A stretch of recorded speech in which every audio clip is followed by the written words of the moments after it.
Hello dear aspirants, આપ સર્વેનું અમારી YouTube channel game changing સાયકોલોજીમાં હાર્દિક સ્વાગત છે. આજના વિડીયોમાં આપણે પ્રોબેશન ઓફિસર, ચીફ ઓફિસર તેમજ અન્ય કેટલીક સરકારી પરીક્ષાઓ માટે સમાજ કાર્ય એટલે કે સોશિયલ વર્ક વિષયમાંથી ઘણા બધા પ્રશ્નો પૂછાય છે. સાથે સાથે જે વિદ્યાર્થીઓ બેચલર ઓફ સોશિયલ વર્ક અને માસ્ટર ઓફ સોશિયલ વર્ક સાથે સંકળાયેલા છે તો એમના માટે પણ જે આ વિડીયો છે એ અગત્યનો છે. આજનો વિડીયો છે એ પાર્ટ 2 છે, એટલે કે ગઈકાલના વિડીયોમાં મેં તમને સ્ટાર્ટિંગના 11 ક્વેશ્ચન કરાવ્યા છે. જો તમે જોયો ન હોય અગાઉનો વિડીયો તો પ્લેલિસ્ટમાં જઈને જોઈ લેજો. Okay, this is part 2. તો આજના વિડીયોમાં આપણે બીજા અગાઉના પ્રશ્નોની ચર્ચા કરવાના છે. તો first question is on your screen now. એક પદ્ધતિ તરીકે સામાજિક જૂથ કાર્ય મદદ કરતું નથી. તમારે એક નેગેટિવ પોઈન્ટ શોધવાનો છે જેમાં સામાજિક જૂથ કાર્ય જે છે એ મદદ નથી કરતું. હેતુપૂર્ણ જૂથ અનુભવ દ્વારા સામાજિક કાર્યને વધારવા માટે વ્યક્તિઓ. ઓપ્શન બી, સમુદાયમાં જૂથોની સમસ્યાઓ હલ કરવા માટે સમુદાય. ઓપ્શન સી, એક સંદર્ભ પ્રદાન કરવું જેમાં વ્યક્તિઓ એકબીજાને મદદ કરે. એન્ડ ઓપ્શન ડી ઇઝ સામાજિક પરિસ્થિતિઓને પ્રભાવિત કરવા અને બદલવા માટે વ્યક્તિઓ અને જૂથો. The question is social group works as a method does not help. એક મેથડ છે જે હેલ્પ કરતી નથી. જો અહીંયા ડઝ નોટ લખેલું છે. ઓકે, ચેક કરીએ તો ઇન્ડિવિજ્યુઅલ ટુ એન્હેન્સ કરવું એટલે કે ઇન્ક્રીઝ કરવું. સોશિયલ ફંક્શનિંગ એટલે કે સામાજિક કાર્ય through the purposeful group experience. Group એક્સપિરિયન્સને આધારે સામાજિક સોશિયલ ફંક્શન છે એને એન્હેન્સ કરવું. તો of course this is the right answer. Okay, next option check કરીએ. પ્રોવાઈડ અ કોન્ટેક્સ્ટ એટલે કે એક એવો સંદર્ભ પ્રોવાઈડ કરવાનો છે in which individual help each other, જેમાં વ્યક્તિઓ એકબીજાને મદદ કરી શકે. Again this is the right option. We have to find does not, કયું નથી એપ્રોપ્રિએટ એ ફાઇન્ડ કરવાનું છે. Let's check next option. Individuals and groups to influence એટલે પ્રભાવિત કરવું. And change the social situation, એવા વ્યક્તિઓ અને જૂથો આપણે બનાવવાના છે જે સામાજિક પરિસ્થિતિઓને બદલવા માટે સક્ષમ હોય. તો આ પણ રાઈટ છે. તો એક ઓપ્શન આપણી પાસે બચ્યો, community to solve problems of groups in community. એક એવી કમ્યુનિટી બનાવવાની છે. તો આવો કોઈ ઓપ્શન એપ્રોપ્રિએટ નથી. So here B is the correct option, I mean answer. Let's check the next question. કોણે એવો પ્રસ્તાવ મૂક્યો છે કે સામાજિક ક્રિયા એ પ્રચાર અને સામાજિક કાયદા દ્વારા સામૂહિક સુધારણા છે જે ગ્રાહકોના સામાજિક વાતાવરણમાં પરિવર્તન લાવવાની પદ્ધતિ છે. તમારે એક એવા વિદ્વાનનું નામ કહેવાનું છે જેણે એવો પ્રસ્તાવ મૂક્યો છે કે સામાજિક ક્રિયા છે એ પ્રચાર અને સામાજિક કાયદા દ્વારા સામૂહિક સુધારણા છે જે ગ્રાહકોમાં નું જે સામાજિક વાતાવરણ છે એમાં પરિવર્તન લાવવાની પદ્ધતિ છે. Option A MV Murthy, option B Peter Lee, option C Philip Kohler and option D Mary Richmond. Okay, the English version પણ મેં તમારા માટે મૂકેલું છે. That will be easy for you. Okay, તો એનું ઇંગ્લિશ વર્ઝનની આપણે ડિસ્કશન કરીએ તો ક્વેશ્ચન કંઈક આવો પૂછેલો છે. Who propounded that social action is mass betterment through the propaganda and social legislation, a method of bringing about a change in the social environment of the client. Okay, social environment જે છે ક્લાયન્ટનું એટલે કે આપણા જે ગ્રાહકો છે તો એમાં ચેન્જીસ લાવવાનું કોણે કીધું છે? MV Murthy, Peter Lee, Philip Kohler and Mary Richmond. So here the correct option is D. Mary Richmond is the correct answer. Next question. ભારતના બંધારણનો કયો અનુચ્છેદ સામાજિક અન્યાય અને તમામ પ્રકારના શોષણ અને લોકોના નબળા વર્ગોના આર્થિક અને શૈક્ષણિક હિતોને પ્રોત્સાહન આપવાનું સૂચન કરે છે? તમારે એક આર્ટિકલ જણાવવાનો છે ભારતના બંધારણનો જે નબળા વર્ગોના આર્થિક અને શૈક્ષણિક હિતોને પ્રોત્સાહન આપવાનું અને સાથે સાથે એમને શોષણથી બચાવવાનું એવું સજેશન આપે છે. Which article of the Indian Constitution suggests for the protection from social injustice and all the form of exploitation and promotion of economic and educational interests of the weaker sections of the people? Okay, exploitation એટલે કે શોષણ, promotion, economic and educational interests of the weaker section. Article number 44, article number 45, article number 46 and article number 47. So according to article number 46, એક એવું કહે છે કે જે નબળા વર્ગો છે એને તમામ પ્રકારના શોષણોથી બચાવવાના છે અને સાથે સાથે એમના આર્થિક અને શૈક્ષણિક હિતોને પણ પ્રોત્સાહન આપવાનું છે. Okay, let's check the next question. Next question છે વ્યક્તિત્વ પરીક્ષણના ઉદાહરણમાં સમાવેશ થાય છે. ઓકે, તમારે વ્યક્તિત્વ પરીક્ષણ એટલે કે પર્સનાલિટી ટેસ્ટની વાત આપણે કરી રહ્યા છે. Option A Minnesota multiphasic personality inventory, option B Rorschach ink blot test, option C thematic apperception test અને ઓપ્શન ડી ઉપરોક્ત તમામ.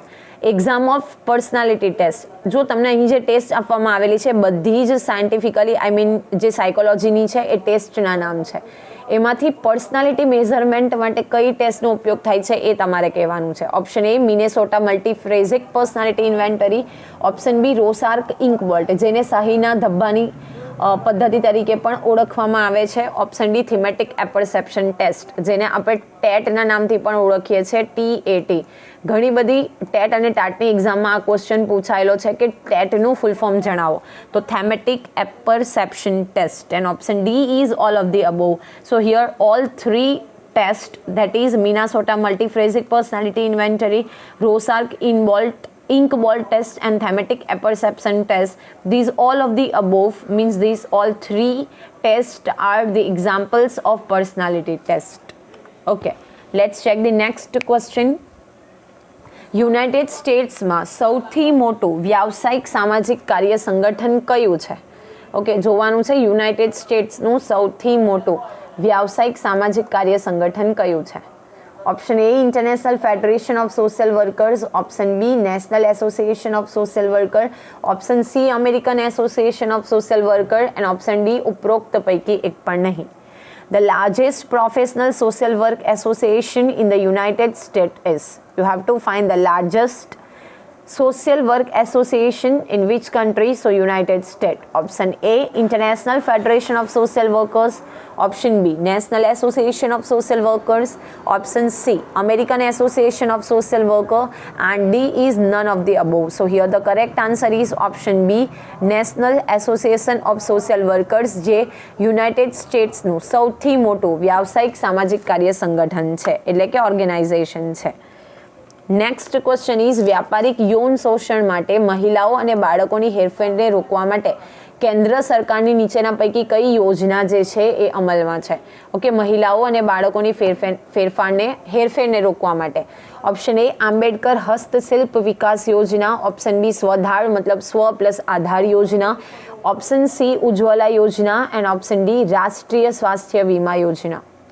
The central government scheme to prevent trafficking એટલે કે હેરફેર કરવું of the women and children for commercial sexual exploitation is, option A Ambedkar હસ્તશિલ્પ વિકાસ યોજના, ઓપ્શન બી સ્વધાર યોજના, option C Ujjawala scheme and option D is રાષ્ટ્રીય સ્વાસ્થ્ય વીમા યોજના.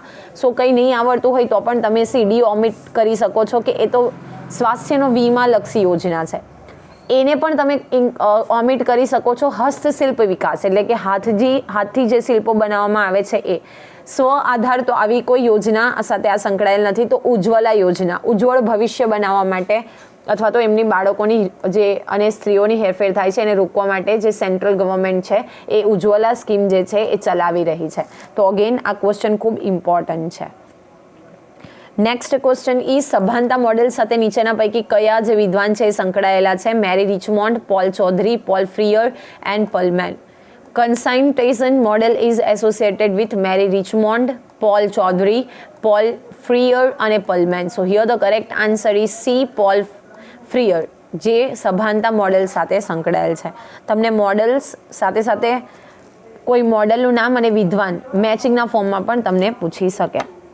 ઓકે, હવે નેક્સ્ટ ક્વેશ્ચન ઇઝ નીચેનામાંથી કયો અવોર્ડ શ્રમ અને રોજગાર મંત્રાલય દ્વારા આપવામાં આવતો નથી? આપણે ભારત સરકારની વાત કરી રહ્યા છે. કયો એવોર્ડ એવો છે જે શ્રમ અને રોજગાર મંત્રાલય દ્વારા આપવામાં આવતો નથી? ઓકે, શ્રમ પુરસ્કાર તો ઓફકોર્સ શ્રમ છે તો એની સાથે સંકળાયેલો હશે. રાષ્ટ્રીય સુરક્ષા તો એ પણ શ્રમ પૈકીનું જ કાર્ય છે, જો કોઈ આપણે સુરક્ષામાં મદદ કરીએ છીએ તો. વિશ્વકર્મા એ આર્કિટેક્ચરના તમને ખબર હશે તો ગોડ તરીકે માનવામાં આવે છે.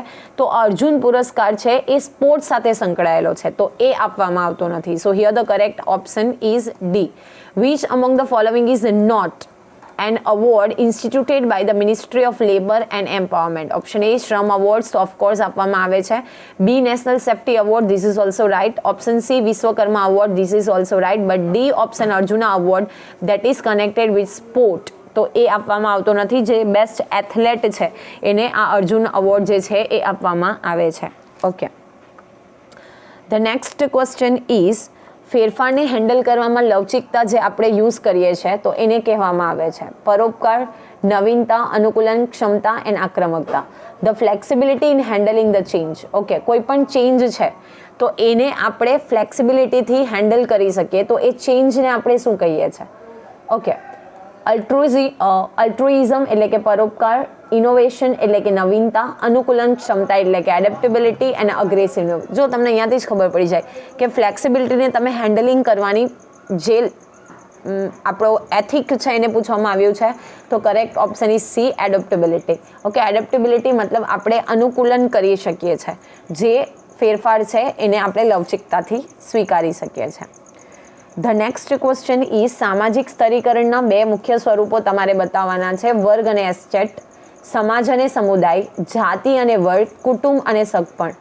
Okay, the two main forms of the social stratification are class and estate. તો એસ્ટેટ મતલબ પ્રોપર્ટી, તો આવું કશું નથી.